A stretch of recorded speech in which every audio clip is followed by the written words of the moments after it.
All right, today we are diving into one of the boldest heists ever pulled off.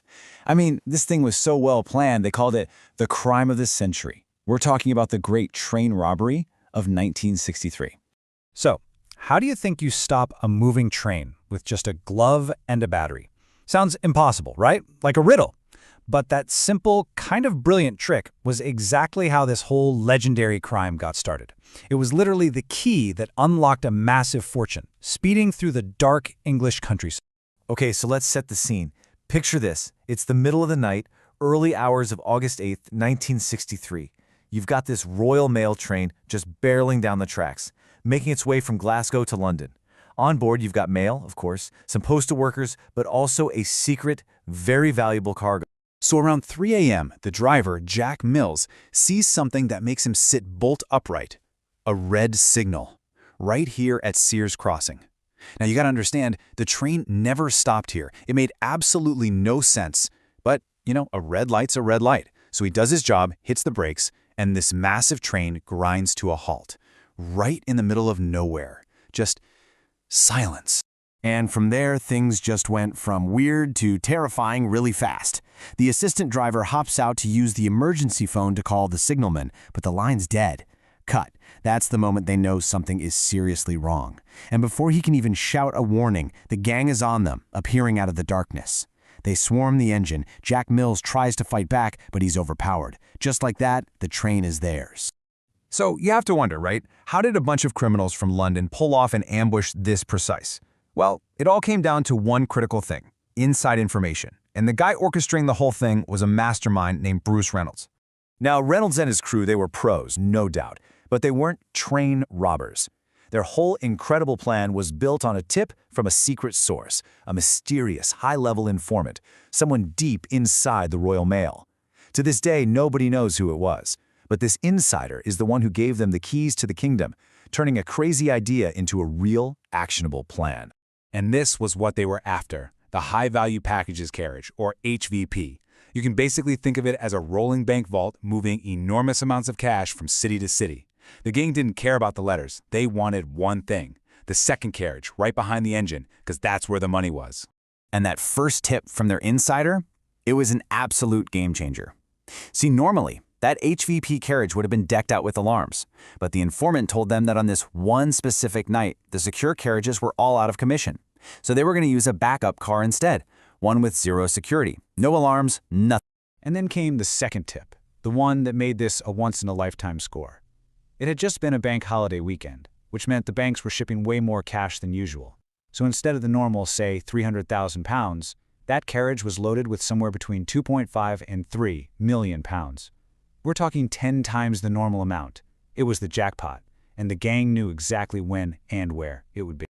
All right, so let's get into the robbery itself. The gang had the plan, they had the insider info, they had the element of surprise. All that was left was to actually do it, and do it fast. And look at how efficient they were. Once the train was stopped, they uncoupled the engine and their target carriage from the rest of the train. The other 10 cars and all the people in them were left behind, totally in the dark about what was going on. Then they drove their prize about a kilometer down the line to a spot they'd picked out ahead of time, a place called Bridego Bridge. But this is where the perfect crime hit a major snag. The gang had brought their own driver, a retired guy. Problem was, he took one look at the controls of this modern engine and just froze. He had no idea how to drive it. So they had to think fast, improvise. They forced the poor driver they'd just attacked, Jack Mills, to get back in the seat and drive his own train to their ambush spot. Okay, so once they got to the bridge, it was an all-out race against the clock. They had a truck waiting below, and the gang formed this human chain, just passing down bag after bag of cash. 120 of them in total. And get this, the whole haul weighed about 2.5 tons. They gave themselves only 15 minutes for this, and in the rush, they actually left 8 bags behind. But still, they got away with almost all of it. So they've got the money. They vanished into the night on their way to a secluded farmhouse to lay low. The perfect crime, right?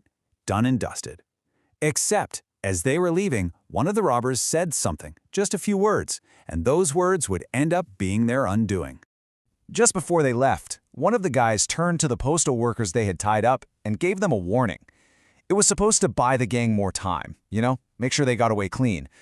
But they had absolutely no clue that this simple warning would become the biggest mistake they made all night. That little warning, it was everything. When the police heard it, they immediately did the math. Okay, 30 minutes. How far can you get on these country roads in 30 minutes? They worked out a search radius of about 50 kilometers. And just like that, the search area shrank from the entire country to something they could actually manage. Now, the gang is holed up in their farmhouse hideout listening to police radios, and they hear the news. The cops are closing in. That search radius is shrinking fast. Their farmhouse? It was only 43 kilometers away from the crime scene, right in the middle of the search zone. You can just imagine the panic. They decided they had to get out of there and get out early. And in that panicked rush, they made their second huge mistake. They paid a guy a ton of money to do one simple job. After they were gone, burn the farmhouse down. Destroy all the evidence. Simple, right? Well, the guy they paid just took the money and ran, never lighting a single match. He left the entire hideout perfectly preserved for the police to walk right into. So a neighbor calls in a tip about some strange goings-on, and the police raid the farm. And what they find is an absolute goldmine of evidence. The empty mailbags are there. The trucks and Land Rovers they used are there. All their food supplies. And then they find the jackpot. The gang had been so pleased with themselves, they'd celebrated by playing a game of Monopoly with the stolen money. And that, right there, was the final nail in the coffin. I mean, these guys had been so careful, wiping down every surface in the farmhouse for fingerprints. But in their panic to leave, they forgot about the Monopoly board. The game pieces, the board itself, they were covered in their fingerprints. And once the police ran those prints, they got matches to their criminal records. One by one, the whole crew was identified. So when you think about it, this crime, this heist that was planned with almost military precision and became a worldwide sensation, it was all brought down by a slip of the tongue in a board game.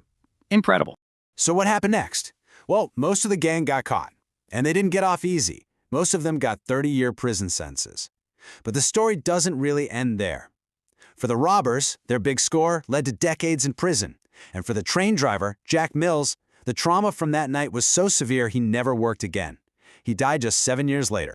And that leaves us with one last massive question that still hangs over this whole story. Almost everyone involved paid the price. But what about the insider? The high-level source inside the Royal Mail who made the whole thing possible. They were never found, never identified. They just disappeared, taking their secret and probably a nice chunk of the money with them. After more than 60 years, figuring out who that informant was, well, that remains one of the greatest unsolved mysteries in